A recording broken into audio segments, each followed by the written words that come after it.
Welcome, everyone, to another episode of Just Two Assholes Fantasy Football Podcast. I'm Matt Bowen. And I'm Daniel Powell, and this is episode 9. Wow, 9 already. Flying through these episodes, man. It's been going really good so far. All right, so for Just Around the League, we didn't have anything because we just recorded 2 days ago. So we're recording Thursday night. Actually, Thursday Night Football is currently going on right now. The Eagles are winning 34-13 versus the Giants. So we're actually going to move into something new that we're doing. It's a draft recap. So we're going to list the busts and the steals from our fantasy football draft in our league. So starting off on this one for busts, we're specifically looking for early round draft picks that just haven't lived up to their draft position. A lot of them are due to injury, and that's not something you can really predict or forecast, but a lot of these guys have been known for being injured at the same time, and if you spent a first or a second round draft pick on one of these guys, and they've been injured this much, I would definitely call them a bust. You too? Yeah, we're looking at the first 2 rounds of our draft. So we looked at where they are, where they were drafted, and what they're specifically ranked in our league in scoring per position. So I'll let you start out since it was your pick. So at number 2 overall this year, I picked Le'Veon Bell, who has not reported to his team yet, so he's gotten a whopping 0 points on the season. And last we saw of him, he was in Miami on a boat, on a jet ski actually, and looking pretty fat also. So he doesn't look like he's in game shape. He's not reporting to the Steelers. There's rumors that he might report after week 7 when they go into their bye week possibly, but at this point, it was really just a bad pick on my part. I knew that there was rumors that he wouldn't be there, and it turned out to be true. Looking back, I wish I would have picked my second choice on this one, which would have been David Johnson, who did have a slow start to the year, but he's looking much better now. But yeah, Le'Veon Bell, number 2 overall, definitely a bust right now. Yeah, right now in our league, he's ranked for 108th, and that is tied with every player that has 0 points. So yeah, like you said, there were rumors that he was going to sit out, but we didn't know for how long. And it doesn't help that James Conner has took off. So it makes the decision of Bell a little bit easier for the Steelers to say, okay, we're doing just fine right now, so we'll wait for you to come back. But yeah, he's reported to come back in week 7, so hopefully he does. And if he does, he needs to get in shape. Good thing he's coming back during the bye week. Yeah, and spoiler alert, James Conner will be talked about in our steals as well. Moving on from there, our next bust is going to be Odell Beckham Jr., who is playing right now in this Thursday night game and having a really bad game. He's had a pretty bad season so far. I think 1 or 2 nice games here and there, but Eli Manning has just been awful. The Giants' O-line has been awful, and because of that, Odell Beckham Jr. has been bad. It also doesn't help that he doesn't look nearly as explosive as he was last year, at least from what I can see so far. His routes haven't been nearly as crisp as they were the past 2 years. It looks like he's frustrated playing in that offense. Yeah, he's definitely frustrated, and it could be some lingering effects from the ankle surgery that he had over the offseason when he got injured.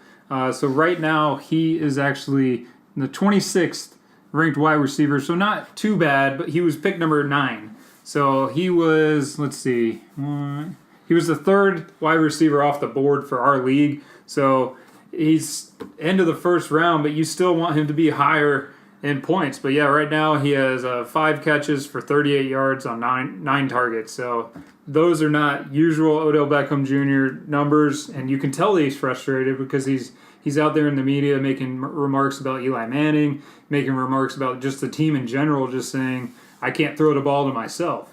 Yeah, and if say the Giants at number 2 overall this year, instead of Saquon, drafted a quarterback, do you think that quarterback is starting right now over Eli Manning?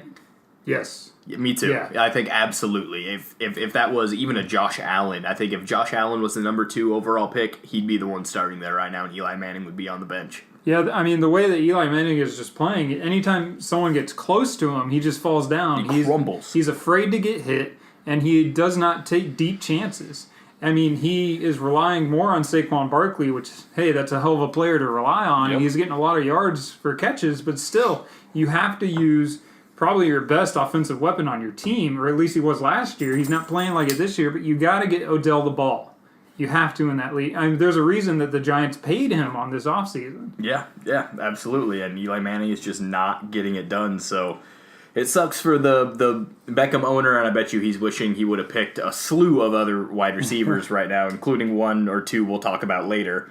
Up next on our list is Leonard Fournette, who, again, injury bug, but even when he's played healthy, he hasn't looked that good in this offense either, and he was spectacular in college, one of the highest-rated running backs to come out in the draft in the past 10 or so years. I think that gets said nearly every single draft, but he just hasn't looked like himself when healthy, and when he's injured, his team almost seems to play better. TJ Yeldon has come in games instead of him now and produced in the passing game, which Fournette has never done, and looked pretty good in the rushing attack as well. Yeah, so far it is the beginning of week 6 right now. He's only played in 3 games, only 2 full games, so he got taken out in that 3rd game. But yeah, and he's already been ruled out until week 8. So, and that's their bye week. So he was drafted number 11 overall, so the top of the 2nd round. And right now he is, the end of the 1st round. And right now he's ranked the 69th running back in our league. You definitely expect a lot more from a 1st round pick, especially Fournette. He exploded last year. He did miss a couple games due to injuries, so that was a red flag, and it's popped up again. He's a very, very hard runner. But with that, you're going to get injured a lot, because if you're running so hard, the defenders have to hit you even harder to get you down. Yeah, he's a big dude. Really big dude.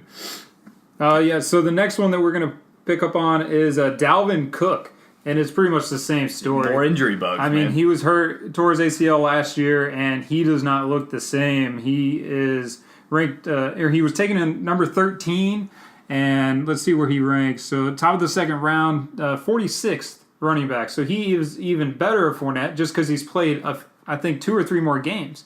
But he just can't stay healthy. He didn't play last game. The week before that, he was a healthy scratch. And Latavius Murray is doing okay in there, but they definitely need Cook at the beginning of last year. Last year was his rookie season. He played for 3 or 4 games, tore the ACL, and then boom, that's it. And now he just can't stay healthy. There's a reason that they drafted him so high out of Florida State. They need him. The offensive needs a great running back because, the Vikings offense is pretty stellar. It really is. That is just another piece to add that could just open up defenses for him and make them that much better. But, Dalvin Cook definitely hasn't showed up, and he can't stay on the field. Yeah, it's been a hamstring bug for him, same as Leonard Fournette. And those hamstring issues with running backs especially linger, and they tend to linger all season. So they've held him out of a few games. He tried to play against the Rams and only got 10 carries for 20 yards. And then I believe they brought Latavius Murray in after he got those 10 carries. Sorry, basketball on the mind.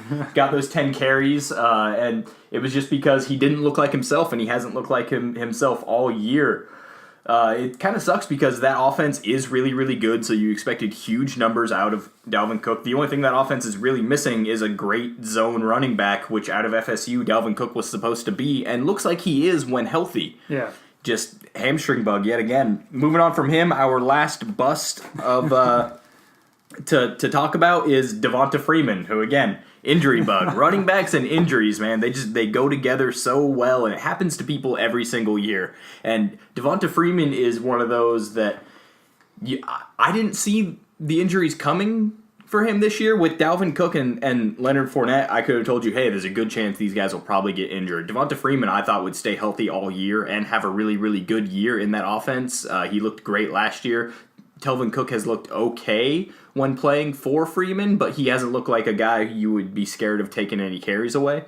So what are your thoughts on Freeman? Yeah, so Freeman was taken number 20th overall in our league, so that's end of the 2nd round. Right now he's 78th for running back position. And yeah, you said that you didn't really see the injuries last year. He had a hand injury, so those don't repeat. They usually don't, especially for a running back, maybe a wide receiver. But one of the best abilities is availability. The best ability. And all of these players that we talked about, besides Beckham, he hasn't been hurt this year, but the rest of them, they haven't been available for half of their games so far this season. So if you draft a player high in the first 2 rounds of a fantasy draft, you're depending on them. Those can make or break your seasons, your first 2 rounds, unless you get a killer steal, which we'll talk about next. But it's just so hard to come back from one of your top 24 picks not showing up. Yeah, Beckham for me, when you're talking about the busts that are busts due to non-injury reasons, Beckham is the only one that really stands out to me. He just hasn't been a good fantasy player this year and was expected to be possibly the number 1 overall wide receiver in terms of fantasy production. So it's a little astounding to see him fall back to earth so hard, because from his rookie year onward, he's looked like one of the best wide receivers in the league. Yeah, and he definitely has been. Honestly, before he got hurt last year with that ankle, he was on pace to lead NFL history with the most receptions in 3 years. Yep. And I mean, Jarvis Landry took that over once he got hurt, but he was definitely reliable, definitely that number 1 wide receiver for them, and really that offense last year. He was their offense. Yeah. So it definitely hurts the Giants, and I mean, he got paid, so he is. I don't know. Maybe it's the one thing where, hey, you get paid, you kind of relax a little bit. I don't know, but it seems like in the past, just how much of a competitor he's been. He's not a person to take that role as, okay, I'm paid now, I'll just hang back, do my own thing. Yeah, because, I mean, he is being very, very vocal in the media, and usually guys who just get paid and then kind of fall off, you don't see them talking to the media so much because they already have their money that they don't really care. So Odell Beckham Jr. clearly still cares, but he might care a little too much. He might be too frustrated, and he might be in his own head here. We'll move on now to our steals section. Our first steal of the draft, I think we need to talk about, is Patrick Mahomes. Yeah. Mahomes was taken at the very end of the draft by Dalvin and the Chipmunks, I believe. Yep.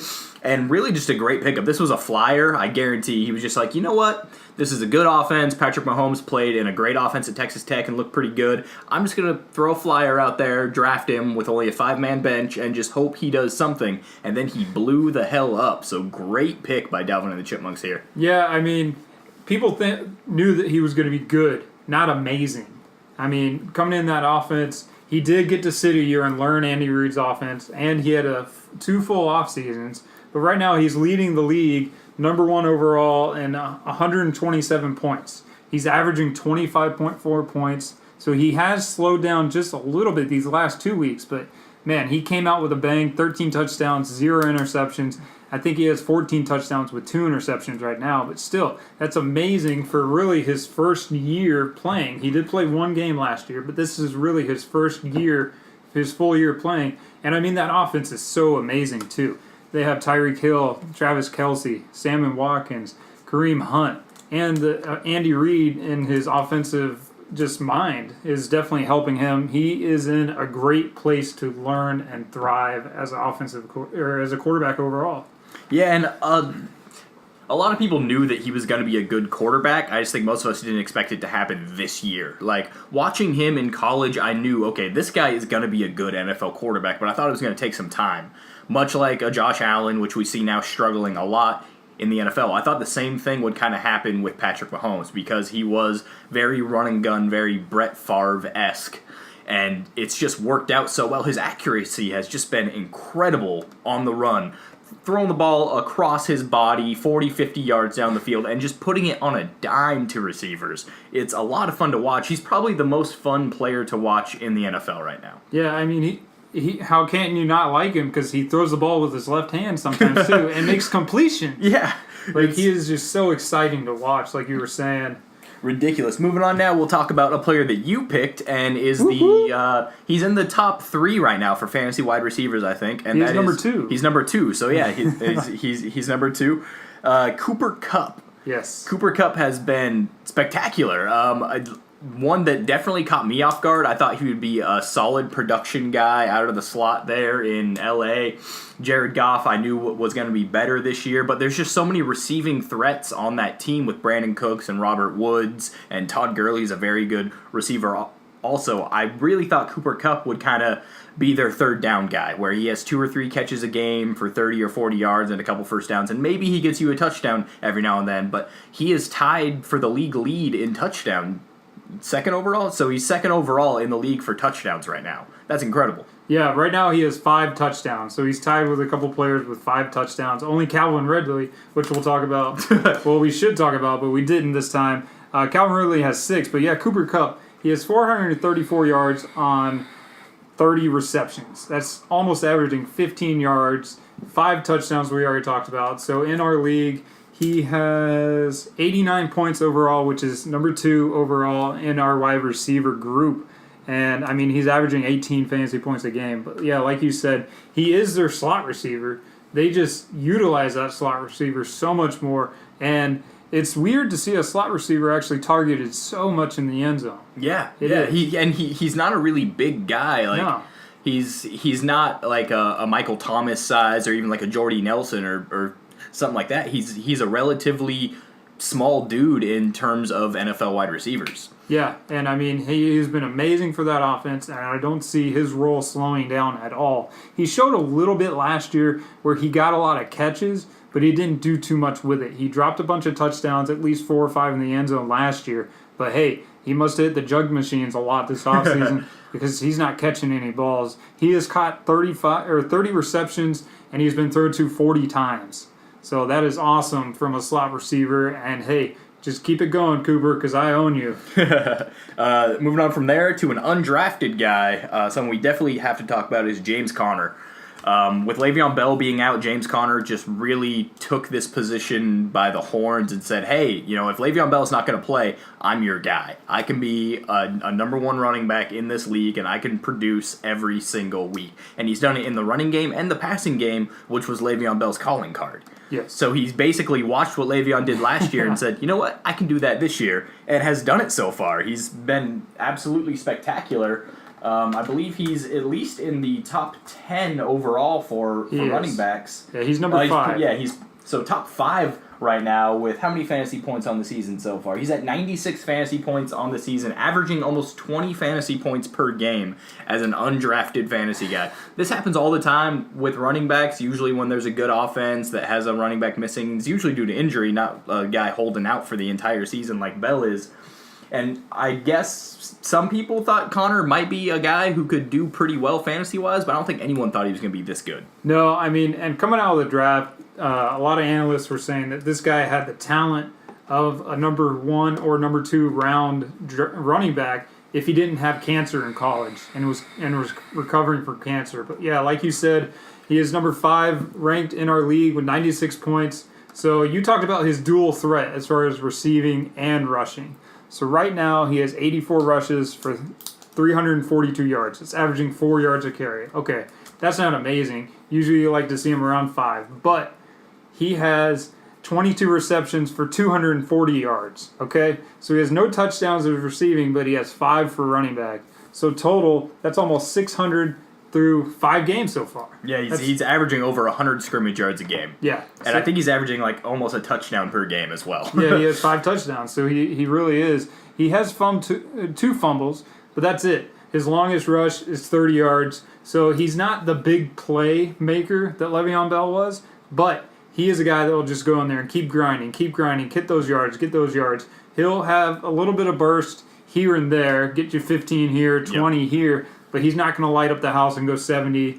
But with the way that he's playing and Pittsburgh offenses with Juju and Antonio Brown and him and McDonald showing up too, I mean, what more could you want from this guy? I mean, he is playing his part, having to deal with all the dramas. When is Bell coming back? Okay, Bell's coming back week 7. What's his role going to be? Ben came out today and he said that I still want James Conner to get carried when Le'Veon Bell comes back. Yeah, so and why wouldn't you with this production so far? James Conner reminds me a bit of a bust we talked about in Devonta Freeman. He has that same style of running, that same style of pass catching. He's a same size guy, kind of, and he looks like a healthy Devonta Freeman to me. Yes. Yeah, and I mean, he is an amazing, so far, season, and it'll be interesting to see what his role is when Bell does come back, but I don't know. I mean, they're going to have to split carries with them, and I mean, like we were saying, that Bell's showing up, or at least in pictures, looking way out of shape, so you like last year when he showed up right after, or right at the end of the preseason, it took him 2 or 3 weeks to get going.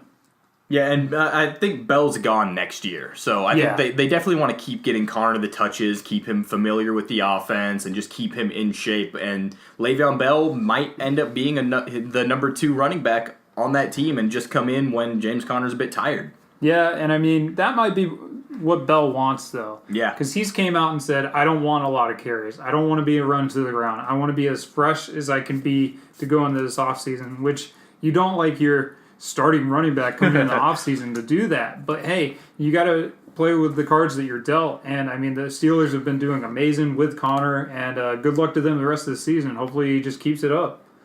So next, we're going to go with Jared Goff. So let's look up his stats real quick. So right now, he is leading the league in passing yards.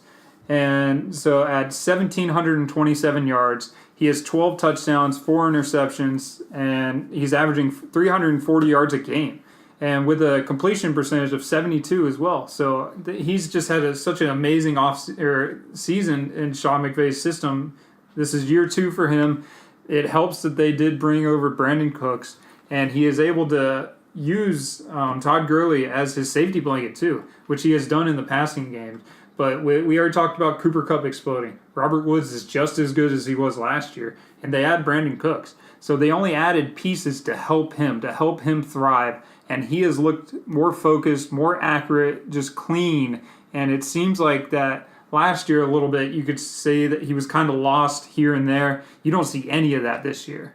And, I mean, it shows he's leading the league in passing right now. Yeah, and it's pretty rare that an undrafted fantasy quarterback is in the top 5 of fantasy quarterbacks as far as points scored so far goes. And that's, I mean, Jared Goff caught so much shit last year when he played decently. Everyone said, oh, it's only because of Sean McVay. Oh, it's only because of all these weapons. And he's come out this year and said, look, I'm really accurate. I can throw the ball really well, and I score a lot of touchdowns. And he's putting up all the fantasy points that go along with that. He went undrafted, which kind of blows my mind here. And I'm wishing that at the end of the draft, I would have been the one to draft him. I have him on my team now, but that's because I traded for him. So I've got him and Phillip Rivers, and it's honestly a struggle to figure out which one to start each week. Phillip Rivers has made a career of being a great quarterback and a great fantasy quarterback, and I'm struggling to choose between Jared Goff and Phillip Rivers. That's how good Goff has been. Yeah, and I mean, that's 2 great quarterbacks in LA, but yeah, Goff, right? You said it right. He's proving critics wrong. Yeah. So last year, it might have helped to get away from Jeff Fisher and have Sean McVay and kind of ease him in, show him the right way to do quarterback, to play quarterback, to study how to look at film, how to read defenses.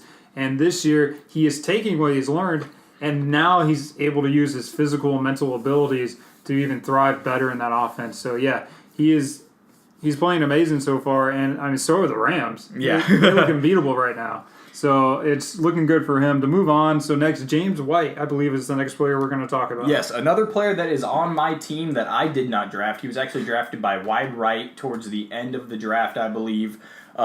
This was sort of one where I think Wide Right said he had a pretty decent year last year. We don't know who's going to be the lead back in that Patriots offense, especially because Sony Michel was hurt at the time we drafted. And I think Sony Michel was actually drafted ahead of James White still. But James White has come out and been probably the best pass-catching back in the NFL so far. I know Melvin Gordon's been really good with pass-catching. Todd Gurley has looked really good pass-catching. But James White has made most of his fantasy production so far just catching the ball. I think in the last game they played, James White had 2 carries for 0 yards and still put up almost 20 fantasy points because he had 100 receiving yards and a touchdown. I traded for him a couple weeks ago. I don't remember off the top of my head who all was included in that trade, but I was actually worried about starting him in my flex the first couple weeks I had him, but now I think he's permanently stuck there. He's going to be my flex player unless he's on bye week for the remainder of the year.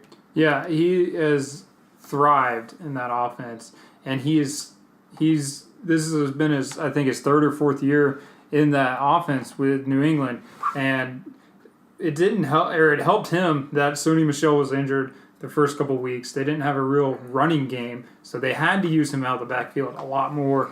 And I mean, he definitely, like you said, is one of the best pass catching backs in the league, and he can make so many guys miss. That's his thing, his quickness. He might not be that fast with speed, but he has quickness where he can juke guys, get past them. And right now he is the number 7th running back in the league. And most of that isn't with yards on the or rushing yards. Right now he has 79 points and he's averaging 16 points a game in our league. So hey, that was a great trade for you. Like you said, you didn't remember what the transactions were, but it seems like you won. Yeah, I would say so right now. And so last week with Edelman back and Gronk playing, and Josh Gordon there, he still had 10 receptions for 77 yards and a touchdown. He has 4 receiving touchdowns on the year. That is, it's great. He's basically an elite slot receiver at this point. Yeah, and I mean, coming out of the backfield, it kind of helps that he's a running back. Or that running back name, really, because I mean, he could be doing what Montgomery did a couple of years ago in Green Bay and actually get this running back / wide receiver role. Yeah, if they start lining him up more in the slot with Sony Michel really grabbing hold of that running back position, I wouldn't be shocked to see that. You have Edelman on the outside on one side, Josh Gordon on another, and then have James White in the slot. I think that'd be a really good idea for Bill Belichick to experiment with. Now, obviously, I'm not Bill Belichick, so who knows what he's going to do. But I am very comfortable with James White starting on my fantasy team throughout the remainder of the year. Moving on from James White, this is one that I was shocked he was drafted, actually, and he was drafted in the 6th round. So props to Dick Dangla for drafting Jared Cook, who is the number 1 overall tight end in fantasy this year in the 6th round. What a year he's had so far. He's looked like the best wide receiver on that Raiders team. That Raiders team isn't great. It doesn't have a lot of great weapons. Amari Cooper, as we've talked about to length, has been very hot and cold this year. Jordy Nelson has had a couple of nice weeks, but Jared Cook so far has 65 fantasy points. He's actually the number 4 overall ranked tight end right now, but 2 touchdowns and well over 300 receiving yards so far. Great year from him. Yeah, he is really Derek Carr's safety blanket over the middle. A lot of teams that they have faced so far has been a little bit weak in the linebacker role. So that has helped Jared Cook just getting quick crossing routes over the middle and taking it up the field. He's not one of the guys. He's a big dude, so when he catches it, it takes a couple guys to get him down. And he's actually pretty fast too. He's not just big and slow. He's pretty athletic. And yeah, so he has 65 points in our league, and hey, he's been explosive. And like you said, I would have expected him to be drafted in maybe the 8th, 9th, 10th round towards the end of the tight ends, but he was actually, I think, the 4th or 5th tight end off the board. So hey, with him ranking 4 overall in tight end, it's just a surprise for that name and that offense. You just think that the Raiders, they're just not good offensive-wise. And to see him actually step up, I mean, he has more points than Gronk right now. Kyle Rudolph, Jimmy Graham, Austin Hooper, Trey Burton. He has more points than them. The only 3 tight ends, which a surprise at number 3 is Eric Ebron, Zach Ertz, and Travis Kelce. So he has stepped up, and so far he's a top 5 tight end this year.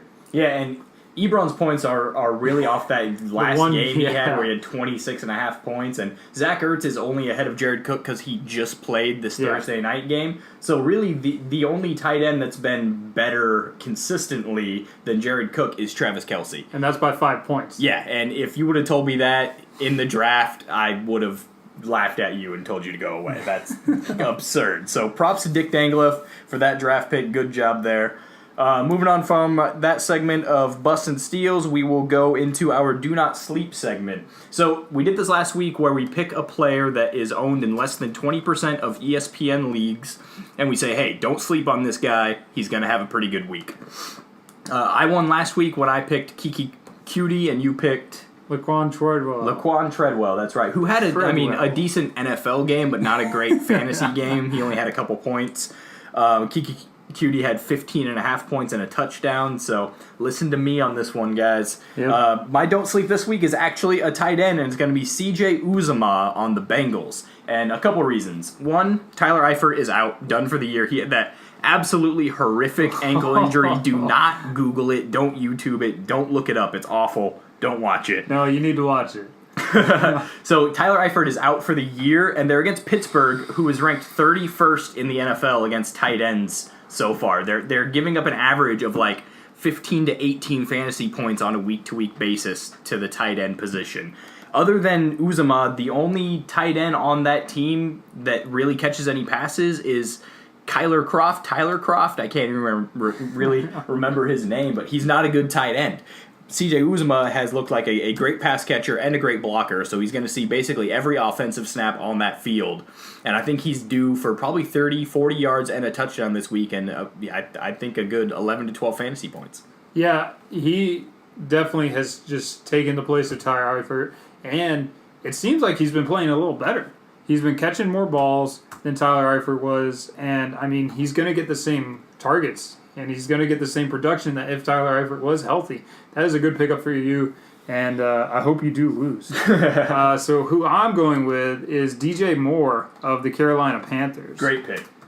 So you were actually surprised that he was owned less than 20%. He's owned 13% in fantasy leagues. Right now, so far this season, he only has 19 points. So that's a big sleeper in my book. Yeah, and he was such a good wide receiver in college coming into the draft. He was hyped up a lot, and the Panthers just haven't used him all that well so far. But in that last game, he had 6 targets, 4 receptions, and 49 yards. So I think Cam Newton is starting to realize, hey, this guy's pretty good. I need to throw the ball to him more often. Yeah, and I mean, that was the first game back coming from their bye since they had the Week 4 bye. So they must have figured something out. He is a big wide receiver. He's really built like the number one wide receiver that you want on your team. He's bigger and he's faster than Devin Funchess, and he came out of Maryland. So this week they're playing Washington, that ranks 27 as far as against wide receivers so far this year, and it's the draft. So it's a great matchup. They just let up a lot of points to New Orleans with Drew Brees down there. So I see DJ Moore getting at least 60 yards and hopefully a touchdown. And in my book, that's a pretty good guy to pick up just off the bench. And if he gets around 15, 16 points, hey, you're doing a good job this week. Yeah, great pick there. I'm a little upset that I didn't notice him before I picked CJ Uzomah, but I'm going to stick with my guy here and hope that Cam Newton keeps forgetting that DJ Moore exists. Come on, Cam. All right, moving on from Don't Sleep, we go straight into our picks for this week's matchups in our fantasy league. So we'll start off with my team, the Meme Team Dream Team versus Dalvin and the Chipmunks. And of course, I'm going to pick myself in this game, so I'll talk about my team a bit. I'm starting Phillip Rivers over Jared Goff right now. I'm bouncing back and forth on who to start here. I went with Phillip Rivers because Jared Goff is playing in Denver, and there's a 60% chance of snow right now in Denver on Sunday. So that could be a game where we see just a lot of Todd Gurley and just not a lot of passing. So Phillip Rivers against Cleveland, who does have a very, very good passing defense. It's kind of scary right now, but I think Phillip Rivers is the guy to go with right now. If that weather forecast changes, I'll slide Goff back in there. Carlos Hyde and Christian McCaffrey in my running back spot. Christian McCaffrey is good for 15 to 20 fantasy points every single week, I think. Carlos Hyde against the Chargers. Teams have been running pretty well on the Chargers without Bosa there. So I think he's good for probably 60, 70 yards and a touchdown. I got Mike Evans back from his bye week. Julian Edelman is back from his suspension. Kyle Rudolph is always solid as tight end. James White, I spoke about at length earlier in my flex. The Dolphins defense against the Bears. I just don't trust Mitchell Trubisky to be good every single week, and I think that Dolphins defense is pretty good, so I picked them up off waivers, and then Ryan Suckup is my kicker. Yeah, so, I mean, it helps that for Mike Evans that Jameis Winston's coming back. He is his favorite pass catcher besides Cameron Brate, Yep. So that should increase his production as well.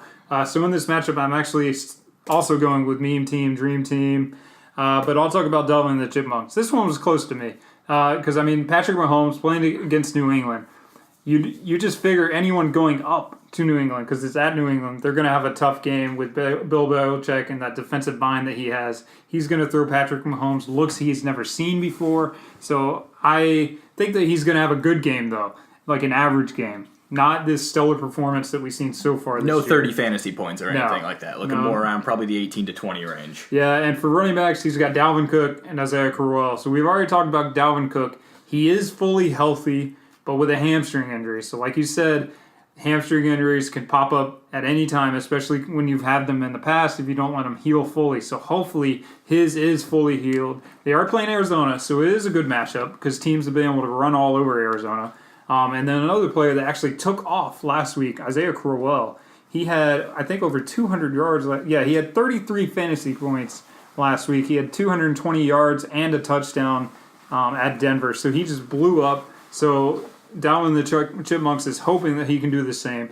DeAndre Hopkins and Allen Robinson, that's a solid wide receiver too.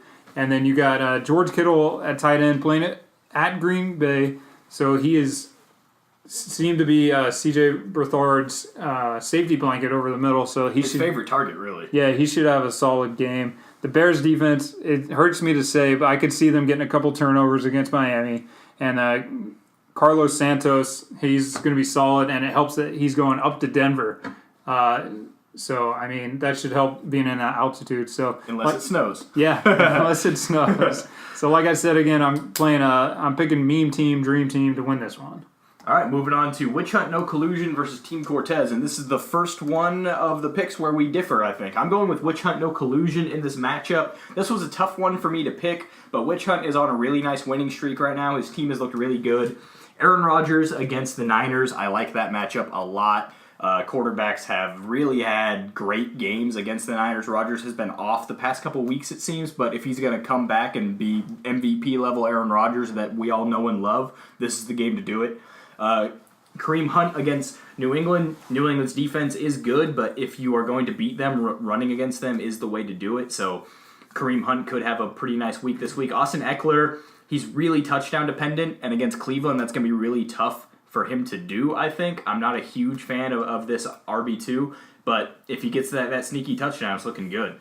Tyler Boyd and Amari Cooper at wide receiver. You're hoping for a hot week from Cooper here, but I really like Tyler Boyd every single week. I think he's fine as your starting wide receiver. He picked up Cameron Brate in free agency, so he must listen to the podcast, right? Yes. He is going to be great. Jameis Winston. I think Brate might be his overall favorite target, especially in the red zone. I know he likes Mike Evans a lot, but just the target share for Brate when Winston is in versus out is kind of crazy. Brate just sees so many more targets with Winston in there, especially in the red zone. Then you got Josh Gordon at his flex spot. We saw that Tom Brady trusts Josh Gordon to catch anything and everything. And as he plays more and more on that team and learns the playbook more, he's going to get more targets and more red zone opportunities as well. The Falcons' defense is an odd choice that we both disagree with here. I think what he's going for is Tampa Bay is starting Jameis Winston, so it's kind of a new quarterback, but not really. And then also it's a divisional matchup, which can turn into kind of defensive-heavy games. So the Falcons' defense is one of the worst defenses in the league, but I think he's just hoping that it's going to be a defensive matchup because it's a divisional game. And then Robbie Gould at kicker, my favorite kicker in the league, so good job there. Yeah, so I picked Team Cortez. Like you said, we already made a disagreement already, which is good. It spices up this podcast a little bit. It came down to two players on Witch Hunt No Collusion because I was leaning towards him, but Amari Cooper, I just don't trust him so far this season. I do not. He hasn't done really anything this season. And then the Falcons defense, I kind of laughed when I saw this. I was like, "How? Are you kidding me? He's starting them? Any team that plays them scores at least 20 points. And in fantasy, that is not good. The Falcons defense has lost 5 starters so far on IR to start the season. I mean, that is just horrible for them. And they are playing Tampa Bay, which has a high-powered offense. They do not have a great running game, but they've lost both of their starting safeties, the Falcons have. So that helps with the Tampa Bay's passing game. I know Jameis is coming back, but I don't see too big of a drop-off from what we've seen in the last 2 weeks from Fitzmagic to Jameis coming in.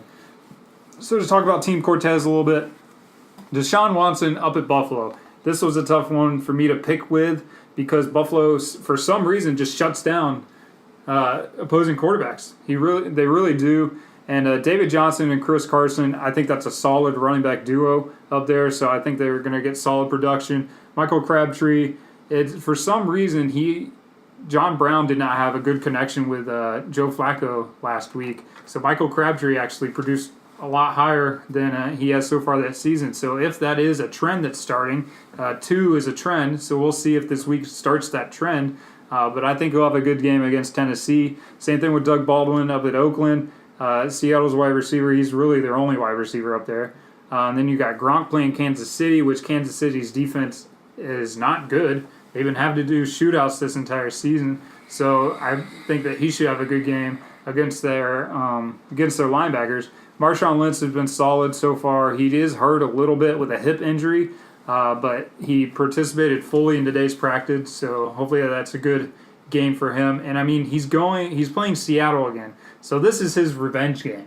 It is at home at Oakland, but there should just be a little bit more motivation for him to play that much better. And then you got the Rams defense. We've already talked about how they're the top defense in the league, going up against Denver, which Case Keenum likes to throw the ball to the other team. And then your kicker, Fairbairn out of Houston, he should have a pretty solid game against Buffalo. So I am picking Team Cortez, and right now they're favored by 16 points. Yeah, and looking at the benches, I'm not sure if there's any moves that I would I say need to be made. I might start Blake Bortles against Dallas over Deshaun Watson against the Bills because the Bills' defense has been good against quarterbacks, and Blake Bortles has had a couple nice games lately. Plus, Dallas's secondary is not all that great. Their pass rush is really, really strong, so that could be scary, but if Blake Bortles is going to get it done, it's going to be through big passes through the air down the field to D.D. Westbrook and Keelan Cole. He just has to have that. His offensive line has to give him the time. So that's the only move that I would maybe make. Brandon Cooks could probably start somewhere, maybe over Michael Crabtree for Team Cortez.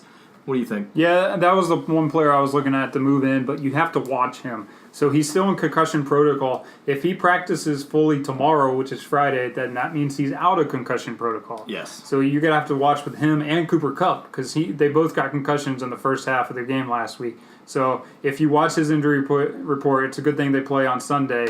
If he practices fully on Friday, yeah, I'd probably trade him in for Michael Crabtree. All right, and moving on to the Jimmy G Spot Rockers versus your team, one Tyreek Hill. Sorry, normally we do it where we talk about my team and then your team second. I completely messed it up this week. My apologies. It's all right, but I'll start talking about my team. All right. So I picked one Tyreek Hill to win, so that is my team. So Jimmy G Spot Rockers already had two players play in tonight's game. Odell Beckham Jr. had 7 points. We've already talked about him being below average. That's another below average game for him. Zach Ertz actually had a nice game. He had 13.5 points, and he got a touchdown, so that's solid for his tight end position. So to go over my team, so Matthew Stafford for me is on a bye. I put in a waiver claim for Jameis Winston, but did not get him. So I had to pick up Joe Flacco today. They're playing Tennessee. I don't see him getting 20 points. I'm looking more around the 15-16 range, but I think that'll do pretty decent for me. I got Todd Gurley in there playing at Denver, and then I got Phillip Lindsay playing against the Rams. So Phillip Lindsay could have a rough game as far as running the ball, but his pass-catching ability is what I'm looking at to help him kind of make up that lack of running. But Todd Gurley, I expect to have another great game. And then for my wide receivers, I got Stephon Diggs and Tyreek Hill. Those both are solid. Tyreek Hill, it's weird. Playing against New England, they're going to have to stop one of their key players. It's either going to be Hill, Watkins, Kelsey, or Hunt. And it's just crazy because they have 4 key players that they do have. So I think they're going to really force Mahomes to pick or to kind of ignore one of the players on the offense. And I hope it's not Tyreek Hill. Hopefully he can just get behind that secondary and burn off at least 50-yard touchdown for me. That would really help a lot. So Austin Hooper. So I picked him up last week, and I was debating whether to play him against Tampa Bay or Trey Burton against Miami. And I'm still debating this. Right now, I have Austin Hooper in my lineup. He did pretty decent for me last week. Let's see how many points he got. 11.5. 11.5 points against Pittsburgh, which is a bad passing defensive team. So is Tampa Bay. So they are playing Tampa Bay. Like you said, it's a divisional game. It should be pretty close. And Matt Ryan did show a little favoritism to him in the passing game with 9 targets off of 7 receptions. So I'm looking for him to have at least 10 points this game, and that would help me kind of negate what Zach Ertz did tonight in that game. Cooper Kupp, so like I said, he's still in concussion protocol, so we got to watch him, but he is my flex right now. He's been amazing when he plays. He only played one half last week, and I believe he got me 18 points. And out of one half, 6 catches for 90 yards and a touchdown. Hey, I'll take that. Hopefully, good luck, guy. Hopefully you get really healthy for me. I got the Browns defense, which we talked about. They're surprisingly good. Yeah, the Browns defense is with Ward, and then you got Myles Garrett there, and they're just a solid team. They have some great players on there, but in a total, they're just a solid defensive team. And they're playing the Chargers. that could be my make or break position for me, really, because the Chargers, their offense is very good. It really is. I'm just hoping that they can get 1 or 2 picks and 1 and 2 sacks and keep the Chargers around 21 points. So that's 3 touchdowns. I think that's doable for them. They've definitely made every game that they played so far this year be just a nail biter and a close game.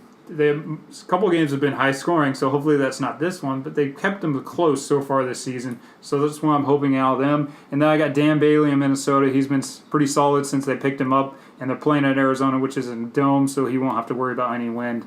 So I am picking myself to win, so good luck, Jimmy G Spot Rockers. Yeah, and looking at the Jimmy G Spot Rockers roster, I don't think you got to worry about your defense too much, because how I normally pick these games is I look at the teams and I look at what players you could see blowing up for, say, 30 fantasy points. And on your team, Todd Gurley could blow up. Stephon Diggs could blow up. Tyreek Hill could blow up. Cooper Kupp has proven that he can blow up. So that's 4 guys.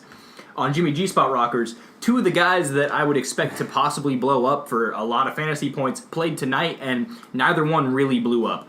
Zach Ertz, 13.5 fantasy points. That's really good from your tight end spot. You would hope for a little bit more if you really, really want to crush someone. But Odell Beckham Jr. only getting 7 points hurts him a lot. And then other than that on his team, I'm not seeing anyone that really scares me too much. Andy Dalton against Pittsburgh could have a nice game. Kenyon Drake has been really off this year, and Frank Gore has been your guys' lead back there in Miami so far. Alex Collins doesn't get the red zone touches. Keenan Allen is the only guy left on this roster that I could see blowing up for 20 to 30 fantasy points and having a really nice game, but he's going to see a lot of Denzel Ward, who has looked really, really good this year. And then Sony Michel, the Texans defense, and Randy Bullock. Sony Michel, I think, is due for a solid game and is probably going to be solid the rest of the year, but he's not someone that I would pick as a explosive player yet. So I think this is a pretty easy pick for your team to win this game. Okay, good. And we know you got to go against Randy Bullock. So Always. Thanks for picking me. I think the next one we're going to go to is wide right and the Dick Dangler. Yes, it is. And so in this matchup, I have the Dick Dangler, and you do as well? Yes, I do. All right, so we agree on this matchup. Right now, Dick Dangler's team is not all locked in. He is missing a defense, a kicker, and he has a running back who is on a bye week in his lineup right now. So obviously changes have to get made there. He's starting Tom Brady at quarterback against Kansas City. Kansas City's defense has been awful. And so Tom Brady, I think you're looking at a really strong fantasy game from him. They just have so many receiving threats there with Julian Edelman and James White, Rob Gronkowski, and now Josh Gordon. It's kind of crazy. Alvin Kamara on a bye week. I think he's going to swap him out for Alfred Morris on his bench here. Matt Breida looks like he might not play this week. I think it's not confirmed yet, but it's looking like it's going to get confirmed pretty soon that Matt Breida is out. So Alfred Morris will be the RB1 there and probably see 15 to 20 touches against Green Bay, who has an okay defense, but it's nothing that scares you too much. TJ Yeldon at running back, we spoke about him a bit earlier when we talked about Fournette. Fournette is out. TJ Yeldon is a really good pass catcher and will get you quite a few fantasy points from receptions alone. Then Devontae Adams and Emmanuel Sanders at his wide receiver spot. I like both these guys this week, so good job there. Jared Cook, we spoke about already. Great tight end and has been one of the only receiving threats on that Raiders team. Jordy Nelson in the flex is one of the other receiving threats who is very touchdown dependent, I feel. But this is a game against Seattle. They don't have the Legion of Boom anymore. Their defense hasn't looked all that great. And so this could be a decent to good game for Jordy Nelson. Yeah, and it seems like Jordy Nelson came back from a time machine, and he has been pretty quick so far this year. Yeah. So their defense, they have no one, and same thing for the kicker. So right now they do have Graham Gano, the only kicker on his team, on the bench. So we plugged him into his starting lineup. He's playing Washington. That should be a good game with Carolina.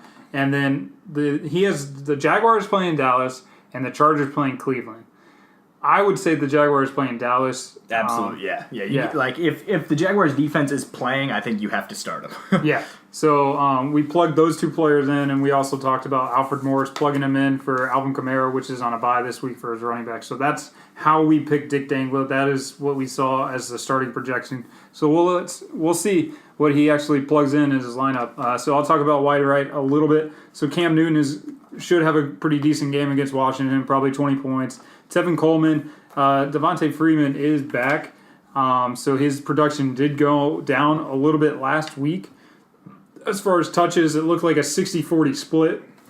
And with another week of Freeman being healthy, we should look at that probably going 50-50 back to how it usually is for them. So his production could go down even more.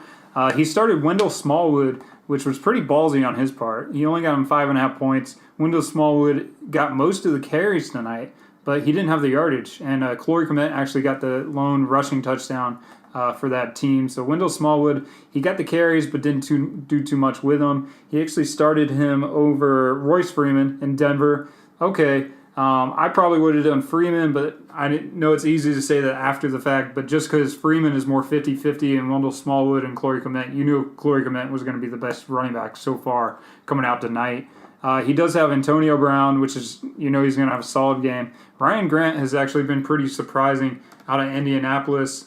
With Hilton being still a little bit beat up, he has averaged 10 points the last 3 games. So you could look at 10 points from him.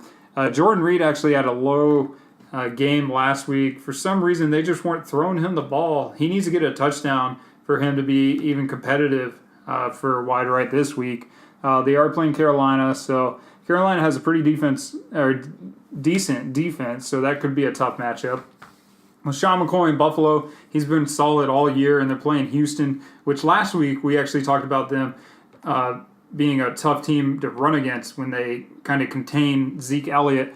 So let's see if Sean McCoy can do any different than Zeke did. The Eagles' defense was solid tonight against the Giants. They got him 10 points. And then Justin Tucker, he's probably got the best kicker so far in this league, fantasy-wise, and we're playing against Tennessee. So I am going Dick Dangla, but I think this score is going to be within 10 points when it comes down to it. It could be a fairly close matchup. If Wendell Smallwood had a better game tonight than he had, I could see picking wide right here. But the safe money is on the 4-1 team and Dick Dangla, I think. Yep. All right, moving on to the Tobias Anal Rapist versus Sack Lives Matter. I am going with Sack Lives Matter in this matchup, and I believe you have the Anal Rapist. Yep. So my main reason for picking Sack Lives Matter is Saquon Barkley. He started Saquon Barkley this week, as he should every week, and Saquon this Thursday night put up 32.5 fantasy points. Absolutely stellar game from him. He's had a great fantasy year so far, looking like he could vie for that number 1 overall running back spot in fantasy. The dude is just that talented. He's really, really good. The other players I really like on Sack Lives Matter team, I actually really like Russell Wilson this week because they're playing Oakland. Oakland's defense has been horrible, and Russell Wilson can do a lot of things on his feet and with his arm, and I could see them hanging 40 points on Oakland this week pretty easily, and I think a lot of those could come as either passing touchdowns or Russell Wilson rushing touchdowns. I also really like A.J. Green this week against Pittsburgh. Pittsburgh, it's almost like they don't have a secondary at all, so if they're not getting to the quarterback and sacking him, there's going to be a lot of passing yards to go around, and A.J. Green is one of the best in the game. Tyler Lockett could have a really great game against Oakland as well if he's on one or two of the receiving touchdown ends of Russell Wilson passes. Doug Baldwin being back does scare me a little bit, but Baldwin last week was back and only got 1 target, and Tyler Lockett, I think, paced the team in targets last week. So that's looking good for him. Robert Woods has been a solid fantasy threat every single week so far. And the Titans defense against Baltimore, the Titans defense has looked pretty good this year. Nothing to write home about, honestly. Let's see, they are the number 8 ranked defense overall. I think they're good for 6 or 7 fantasy points here. But yeah, I'm going with Sack Lives Matter. Yeah, so this is where we disagree here again. So I'm going with the Animal Rapist, like you said. Carson Wentz had a pretty solid game, 24 points. I believe he only had 1 touchdown, but he had 280 yards and 3 touchdowns. Sorry, not 1 touchdown, 3 touchdowns with no interceptions. So, hey, pretty solid game for him. Anytime you can get close to 25 points from your starting quarterback, that is great. So the biggest thing that came down to me is for the running backs, Saquon Barkley, I know he got 32 points, but Sack Lives Matters has Bilal Powell. So I saw them getting around 40 points out of that. So then I go over to the Anarabus, and they have Zeke Elliott and Chris Thompson. Zeke is going to have a rough matchup because they're going against Jacksonville's stacked defensive line, but I could see him catching quite a few balls out of the backfield from that. And then Chris Thompson against Carolina. Chris Thompson has averaged 12 points a game. So if Zeke gets 28, which is going to be kind of rough against Jacksonville, and Chris Thompson getting 12 points or maybe even 15 if he gets a touchdown, because he's not averaging a touchdown a game, so that could definitely increase his production. So I looked at those 2 running backs kind of equaling or maybe getting 38 points instead of 40 against Sack Lives Matter. So that's why I picked Tobias Anorapis.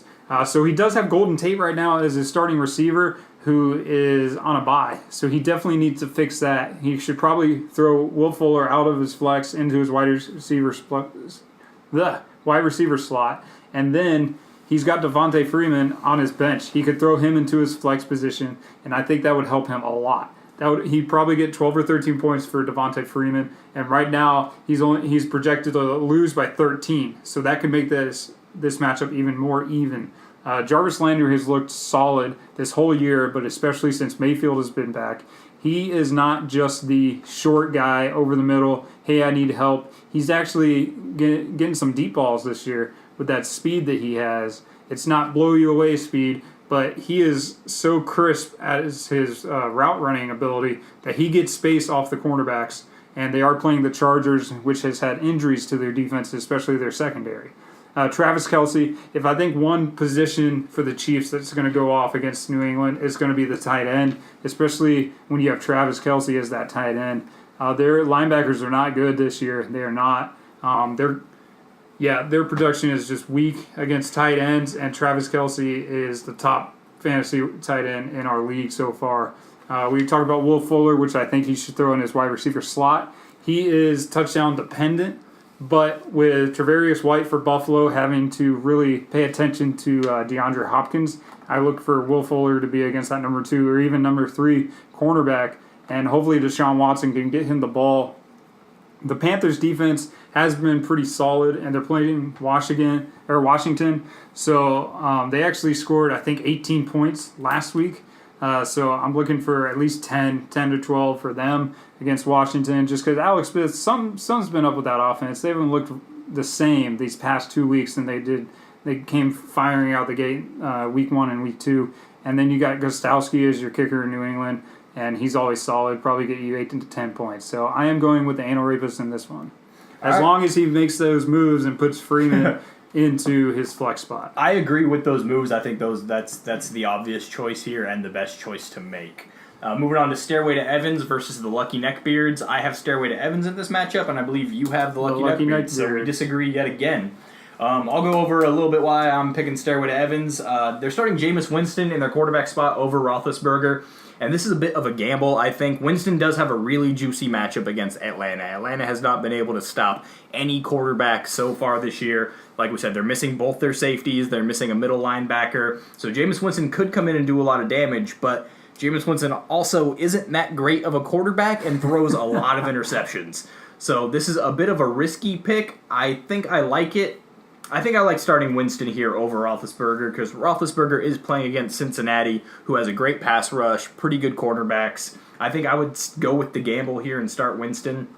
Other players I like, Joe Mixon. He looks like he finally has a solid running back on this team. Joe Mixon put up a great game last week, and against Pittsburgh is set up to do it again this week. And then his 3 wide receivers, it looks like Michael Thomas on a bye week. So his 2 wide receivers, Julio Jones and Juju Smith-Schuster. This is a great 1-2 punch at wide receiver. Julio Jones had a bit of a down week last week, but Tampa Bay's defense has been just as bad as Atlanta's defense this year, especially against the pass. So if Julio Jones is going to bounce back and maybe finally get a touchdown, which I don't think he has this year. Nope. This is the week to do it against Tampa Bay. Juju has been great all year. I expect more of the same from him.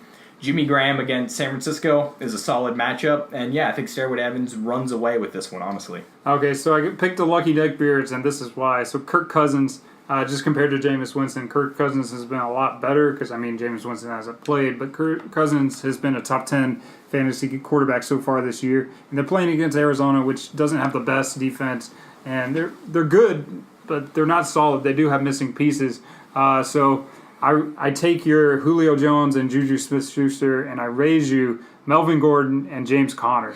So that is really what sold me. It's a good rebuttal. That's really what sold me. Melvin Gordon has been amazing this year as rushing and receiving out of that backfield. And then James Conner, we've already talked about him at length so far. They're playing Cincinnati, which they did get Vontae Burfict back, but the Dolphins did have an above-average rushing attack against them last week. So he might be able to stop James Conner a little bit in the rushing game, but probably not the passing game.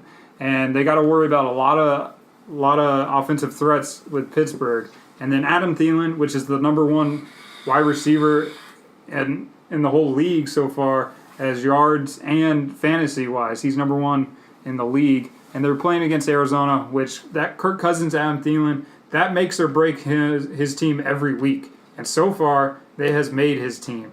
He's got Calvin Ridley, which we've already talked about, has the most touchdowns in the whole league as far as receiving with 6. And they're playing Tampa Bay, which is not a great defense at all. They let up a lot of points, so hopefully he can get a touchdown and take one away from Julio Jones. Eric Ebron, let's see if he can match up again. He probably won't have the explosive game like he had last week with 2 touchdowns and 100 yards. But, hey, if he gets 1 touchdown and 80 yards, that's 16 points. That's solid from your tight end. And it looks like he listened to the podcast because he picked up Kiki Cootie, who was your Don't Sleep on Me player that you actually beat me with last week, and he's in his flex. They're playing Buffalo. We already talked about how their corners are going to be tied up with Fuller and Hopkins. So Kiki Cootie is in prime position, that slot receiver, to at least get a lot of receptions and hopefully a lot of yards. And then the Ravens defense against Tennessee, Mariota has not been a good quarterback this year. And the Ravens defense has looked strong at times. So hopefully this is one of those times. And then Matt Bryant, we've already talked about this being a high-scoring game against Tampa Bay. That's why I picked Lucky Neckbeards, and I hope they win. All right, and I think that's going to do it for the podcast. This week, I don't see any bench moves that need to be made on either team, honestly. Do you? Nope. All right, yeah, so that's going to do it, guys. That is episode 9 of this week's podcast. I'm Daniel Powell. And I'm Matt Bowen, and just remember to like, comment, and subscribe to our YouTube channel. Thanks for the comments so far and giving us some good feedback on what we can change in this podcast. We tried to mix it up with this draft recap this week since not too much is going around the league. But always remember that 2 assholes are better than 1.